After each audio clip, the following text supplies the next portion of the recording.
Baik, bismillahirrahmanirrahim. Assalamualaikum warahmatullahi wabarakatuh. Apa kabar teman-teman semuanya? Semoga selalu diberikan kesehatan dan dijauhkan dari segala mara bahaya dan segala macam penyakit. Tetap jaga jarak, rajin cuci tangan, dan jaga kesehatan. Oke, baik. Teman-teman, hari ini kita akan belajar lagi tentang pengantar pendidikan. Minggu kemarin sudah belajar apa perbedaan antara gambar yang ada di sebelah kiri sama gambar yang ada di sebelah kanan. Ya, jelas kalau ini adalah manusia dan yang sebelah kanan adalah hewan. Nah, tidak banyak perbedaan jika kita lihat, ya kan? Jika kita lihat dari segi kasat mata, ya, hampir sama. Dia juga memiliki telinga, dia juga memiliki hidung, dia juga memiliki mulut, dia juga memiliki mata. Bahkan dia juga bisa memakai kacamata seperti layaknya manusia. Nah, persamaan-persamaan yang lain adalah apa? Yang pertama, dia sama-sama makhluk hidup, ciptaan Allah Subhanahu wa taala, ya, dan juga sama-sama membutuhkan makanan, minuman. Dan persamaan yang lain adalah antara manusia dan hewan juga membutuhkan interaksi antar satu sama lain, ya, antar satu sama lain. Bahkan dia juga hidup berkelompok, bukan berorganisasi, ya, tapi hidup berkelompok, ya. Nah, itu teman-teman. Nah, kalau perbedaannya jelas, kalau perbedaannya itu kalau hewan dia memiliki kemampuan yang siap pakai ketika lahir, ya, jelas bahwa kita lihat di sekitar kita, contoh di rumah kita ada seekor sapi atau sepasang sapi, di mana sapi itu sedang mengandung dan tiba-tiba, ya, keesokan harinya pada saat si pemilik itu bangun, ternyata bayinya sudah lahir, anaknya sudah lahir. Dan juga apa yang terjadi? Hewan tersebut, sapi tersebut atau anak sapi tersebut sudah bisa jalan, sudah bisa makan sendiri, ya, sudah bisa minum sendiri, atau sudah bisa mencari penghidupan sendiri meskipun masih tertatih-tatih. Beda dengan manusia. Manusia itu ketika lahir dilahirkan tidak berdaya sama sekali. Dia tidak bisa ngapa-ngapain, jangankan makan sendiri, ya, berjalan apalagi, ya. Dia harus diajarkan terlebih dahulu, diberikan pembelajaran terlebih dahulu. Kemudian si bidan mengatakan atau perawat mengatakan, silahkan ibu, ya, diajarin untuk minum air susu ibunya, ya. Nah, di situ mulai pembelajaran. Bahkan dalam agama Islam, ketika bayi baru lahir itu dikenalkan dengan agamanya dengan cara diadani, ya. Nah, itu. Yang kedua, kalau hewan, ya, itu makhluk biologis. Yang penting dia hidup, yang penting dia menjaga keturunannya, ya. Dia tidak peduli itu siapa. Kita tidak pernah tahu selama ini mereka kalau ingin menjaga keturunannya, dia harus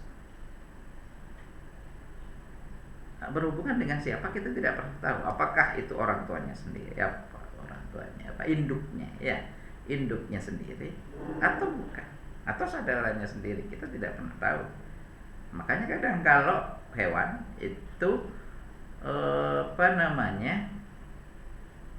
pada saat dilahirkan warnanya beda-beda, ya. Katakanlah kita lihat yang paling nampak itu adalah hewan yang bernama kucing, ya. Kucing ada yang induknya hitam, tapi warnanya kadang coklat, kadang putih, atau beberapa campuran warna, ya kan? Nah, itu beda dengan manusia. Kalau manusia itu tidak hanya makhluk biologis, tapi dia juga individu dan sosial. Dia jelas ya, memang antara persamaannya adalah ya, hewan dan manusia sama-sama memiliki nafsu. Tapi kalau manusia ini diberikan kontrol atau batasan-batasan. Bahkan dia juga merupakan makhluk yang sosial. Dia berinteraksi dengan manusia yang lain. Nah, kemudian yang keempat, kalau hewan dia hanya bertindak menurut instingnya dia semata. Ya. Kalau menurut dia mau makan atau lapar, dia instingnya dia berpikir harus makan apa, makan di mana.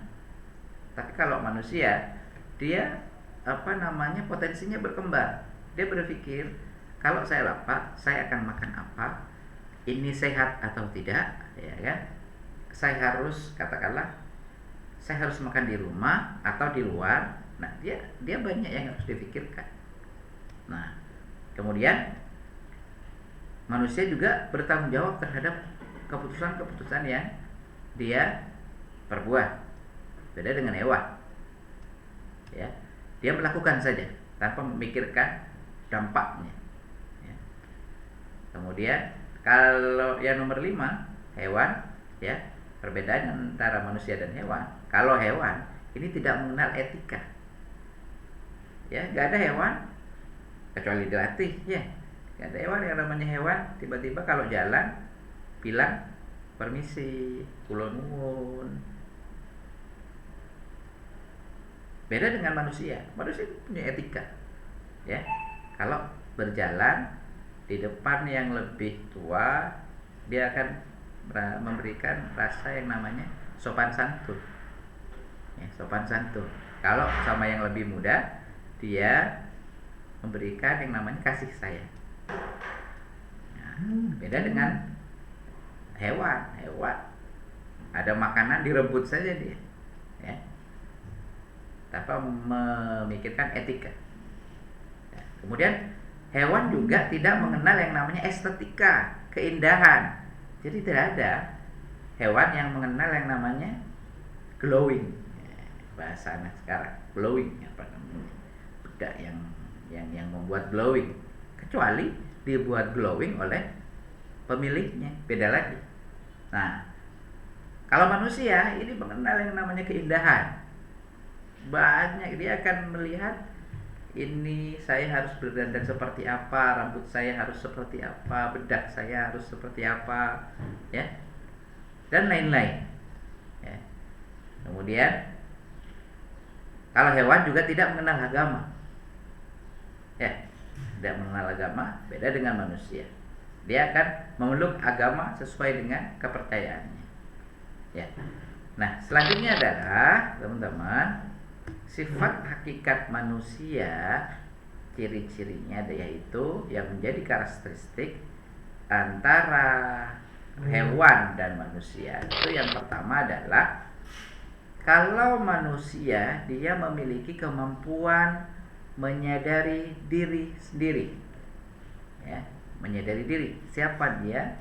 Siapa kita sebagai manusia? Kita harus memposisikan diri di mana? Nah, kemudian yang kedua, manusia itu memiliki kemampuan bereksistensi, ya, bertahan hidup. Dia harus dia memiliki kemampuan yang menurut dia kapan dia harus eksis atau menunjukkan jati dirinya, kapan dia harus diam dan lain-lain, ya. Kemudian yang ketiga, dia memiliki kata hati. Nah, makanya kadang ada yang mengatakan pada saat seseorang lagi curhat, sedang galau, antara memutuskan antara 1 dan 2, ya, atau memutuskan antara pacar yang satu dengan pacar yang lainnya, yang milik pacar, ya. Dia kadang mengatakan, teman kita mengatakan, sudahlah, ikuti kata hatimu. Nah, itulah manusia. Kadang memang apa yang ada dalam hati kita Itu yang mendekati benar, ya. Nah, manusia juga memiliki moral, ya, memiliki moral ataupun etika. Meskipun akhir-akhir ini memang banyak degradasi moral. Makanya dikatakan bahwa kita sebagai manusia harus melakukan sesuatu yang manusiawi, jangan dibalik, ya. Yang manusiawi itu seperti apa? Hal-hal yang moralitas, menjunjung moralitas, ya, menjunjung moralitas, etika, sopan santun, dan lain-lain. Nah, sama seperti halnya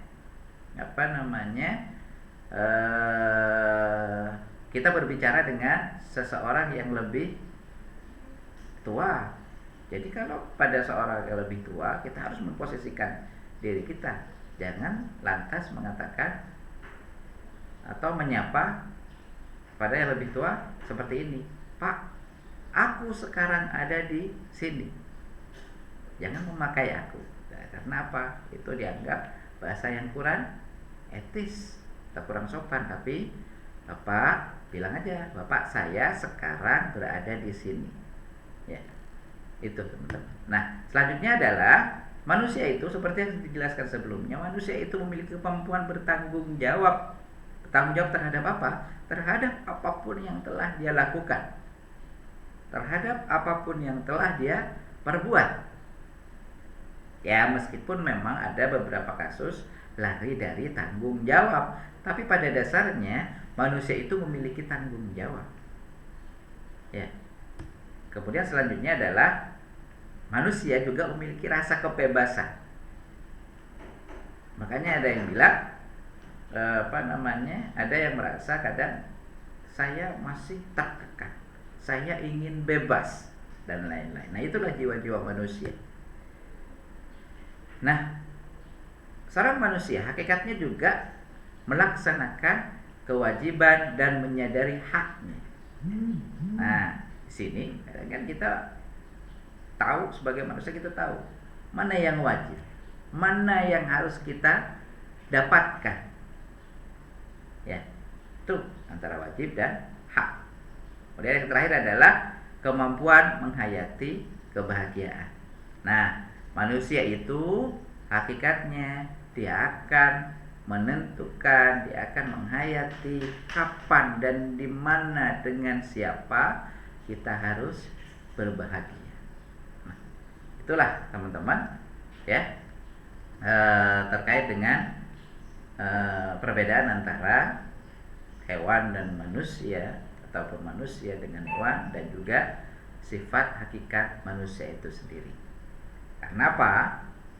Manusia itu agar menjadi manusia yang dapat menyadari dirinya, ya, dapat bereksistensi, dapat memiliki kata hati, dapat memiliki moral, tanggung jawab, kebebasan yang baik, kemudian dapat melaksanakan kewajiban dan menyadari hak serta menghayati kebahagiaan. Itu nanti manusia membutuhkan yang namanya pendidikan. Nah, itulah makanya kenapa pendidikan itu menjadi hal yang wajib dilakukan atau dipelajari atau diikuti oleh manusia, yaitu kita masing-masing. Nah, itu saja teman-teman, semoga bermanfaat. Tetap jaga kesehatan, rajin cuci tangan, tetap jaga jarak, dan yang paling penting adalah mari kita berdoa kepada Allah Subhanahu wa taala agar kita terhindar dari pandemi ini dan agar pandemi ini segera berlalu dari dunia. Terima kasih, semoga bermanfaat. Assalamualaikum warahmatullahi wabarakatuh.